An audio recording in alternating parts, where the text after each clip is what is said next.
sunshine, it's been too long since I felt your beautiful warmth upon my face. And how much have I missed because I've been focused on everything wrong. This road just felt so long. I forgot to lift my head to see you. Oh, my lovely, shining for me. Let my... Vamos falar de misticismo e devoção moderna. Não quero falar muito sobre isso aí, eu só quero dizer para vocês que existia esse movimento diferente dentro da igreja única nesse período, a Igreja Católica Romana, e é o movimento místico, certo? Os místicos, eles eram cristãos de um tipo diferente, as ênfases deles eram sempre no amor, o amor ao próximo, o amor a Deus, especialmente, e na virtude, fazer as coisas certas e tal. Então você tem muitas freiras que seguem essa linha, muitos monges que seguem essa linha, a linha mística, né? Os 3 pontos principais no pensamento dos místicos eram a união com Deus, eu estar unido a Deus, né? Várias dessas freiras se casaram com Jesus Cristo, né? Misticamente, certo? Então essas coisas absurdas assim, né? Mas nós temos que falar porque eram coisas que tinha nesse período. União com Deus, o amor a Cristo e a negação de si mesmo eram pontos importantes para esses místicos, certo? E o conhecimento para eles era sempre uma coisa não tão importante e muitas vezes prejudicial. Na verdade, aqui aparece um pouco de reação ao escolasticismo. E reações sempre são desequilibradas, né? Vamos falar de alguns místicos, não vou falar deles não, eu só vou citar rapidamente só para vocês, quando virem os nomes em algum lugar, vocês lembrarem que já viram aquele nome. Johannes Meister Eckhart, pelo nome já dá para ver que é um alemão, século 13 e 14. O Dr. Calhoun diz que ele tem um livro, Os Sermões de Meister Eckhart, e ele disse que ele sempre tenta ler algum desses sermões, né? Só que ele nunca conseguiu entender nenhum, né? Então é tudo assim, sabe aquela viagem que o indivíduo fica falando, né? A gente usa hoje em dia a gíria, né? O cara está viajando. É isso aí que esses caras fazem quando escrevem, né? E esse Eckhart aí é especialista nisso. Vou ler para vocês uma frase dele, só para vocês terem uma ideia. Uma pulga, na medida em que ela está em Deus, é por si mesma maior do que o maior anjo. Portanto, em Deus, todas as coisas são iguais e são o próprio Deus. Inclusive, ele se complicou, porque esse tipo de frase aí cheira a quê? Cheira a panteísmo, né? Então, a igreja começou a ver nele uma certa heresia e coisa que foi obrigado a se retratar. E dizer, não é isso, não foi isso que eu quis dizer, né? Aquela...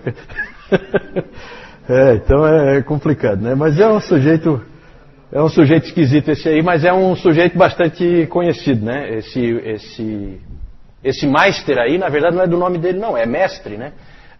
Como os seguidores dele chamavam ele. Esse Walter Hilton, não vou falar nada sobre ele, mas ele escreveu um livro importante para os místicos que se chama A Escada da Perfeição. Os místicos adoram a ideia de uma escada, de passos que você tem que seguir para o teu aperfeiçoamento espiritual. Então ele tinha esse livro, A Escada da Perfeição. A Juliana de Norwich, ela é a primeira mulher a escrever um livro em inglês. Inclusive é estranho porque esse nome Juliano não era usado para mulheres. Então, na verdade, o que se acha hoje é que esse nome não é o nome dela. Que ela ficava próxima à igreja de São Juliano e por isso ela ficou com esse nome, com o nome dele, né? Ela é inglesa, foi inglesa, ela era uma freira beneditina, ela se tornou uma ancorista. Sabe o que é uma ancorista?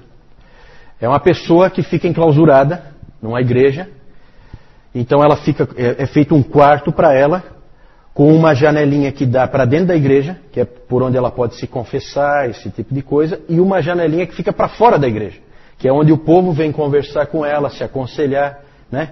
É uma psicóloga do é uma psicóloga do século XV, né? 14, 15, certo? Então o povo ia lá e falava com ela. Ela escreveu um livro, As Revelações do Amor Divino. As Revelações do Amor Divino. E revelações aí é isso mesmo, revelações. Porque ela alegava que ela teve 16 revelações da parte do próprio Cristo. E inclusive numa delas é interessante porque ela teve a revelação de que em Deus não há ira nenhuma, em Deus só há amor. Que lindo isso, né? Pena que não é bíblico. Muito lindo, só não é bíblico. Sempre há entre esses místicos o desejo de ser um só com Deus. A união mística, né? Que foi o que essa Catarina de Siena, que aparece aí em seguida, ela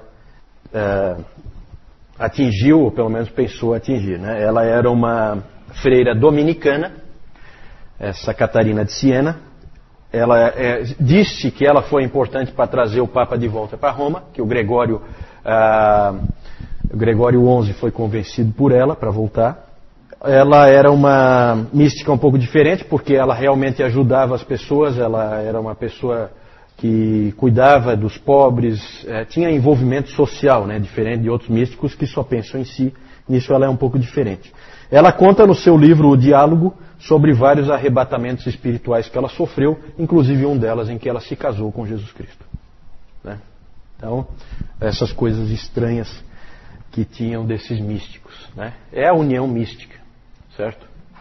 Desses todos aí, o Lutero, claro que ele desprezava todos eles, a não ser esse último aí, Johannes Tauler, que ele recomendava a leitura, e realmente, segundo o Calhoun, é um místico que dá para você ler, que é interessante o que ele escreveu. Tem coisas boas que você pode aproveitar. Agora, o mais importante de todos, o mais famoso de todos, até hoje é um livro muito importante, eu já li bastante coisa, do livro do Tomás A. Kempis, A Imitação de Cristo. Alguém já leu alguma coisa da Imitação de Cristo aqui? Ninguém?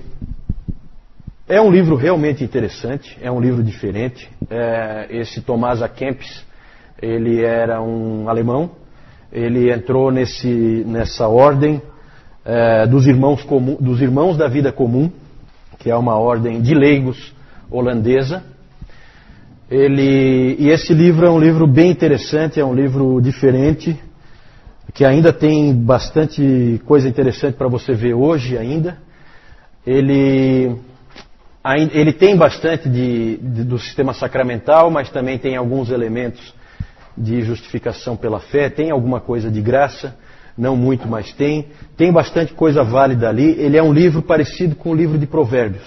Você tem ali muitas frases de efeito, e ele moldou muito do pensamento moderno quanto à vida com Deus.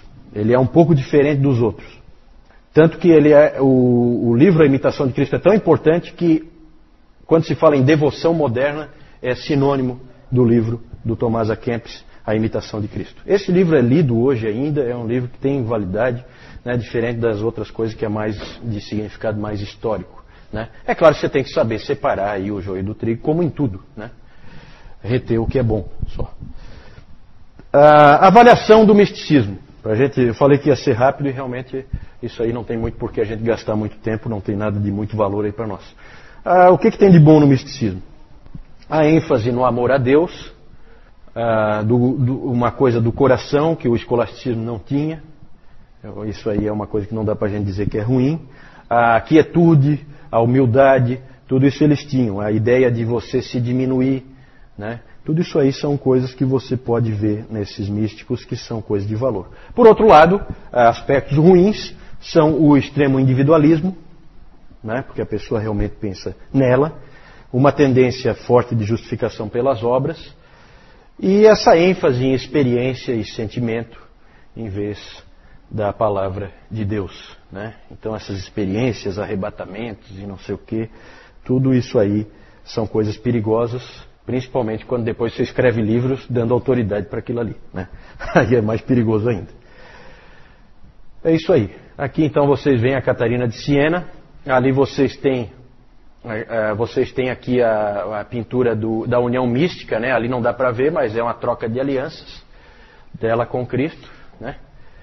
Não sei quem é que está ali atrás. Deve ser Maria, né? Geralmente nesse período, Maria era pintada sempre ao lado de Cristo, certo? Inclusive na Capela Sistina, Michelangelo também sempre pintava. Onde ele pintava Cristo, ele punha Maria meio de lado ali, meio atrás, né? Dentro do pensamento católico romano, que até hoje é assim, né? Aí o Meister Eckhart, que não dá para entender nada que ele escreve, e o Tomás A. Kempis, tem uma figura dele aí também.